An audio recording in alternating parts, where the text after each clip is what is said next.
Ang survey kung tumaas man o bumaba, nakadepende po yan sa kampanya ng mga kandidato kung epektibo ba yung kanilang mga campaign promises. Ito si Antonio Trillanes, tumatakbong bilang mayor ng Caloocan City. Ang kalaban niya ay si Along Malapitan, ay incumbent. Ito si Along Malapitan na kasalukuyang mayor ng Caloocan. Tingnan natin sa survey kung sino lamang sa kaila. Ito, maraming asyawan, mga fans niya. Oh. Kung mga tao ba to ay buboto ba kay Malapitan pa rin? Check natin survey. Along Malapitan, kasalukuyan mayor ng Caloocan City. Ang kalaban niya ay si Antonio Trillanes, dating senador. Sa survey, nakakuha siya ng 60.3% plus and minus margin of error.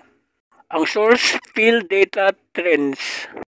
Sinorvey na may 800 respondents na taga Caloocan City. Ang date noong January 2 to 7, 2025. Antonio Trillanes, dating senador, tumatakbong mayor ng Caloocan. Ang magiging kalaban niya ay si Along Malapitan.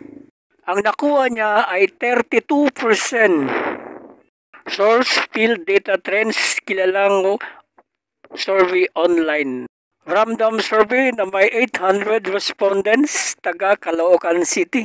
Survey conducted January 2 to 7, 2025. Taga Caloocan, sinong iboto nyo? Malapitan or Trillanes? Ang hatol nasa inyo, taga Caloocan City.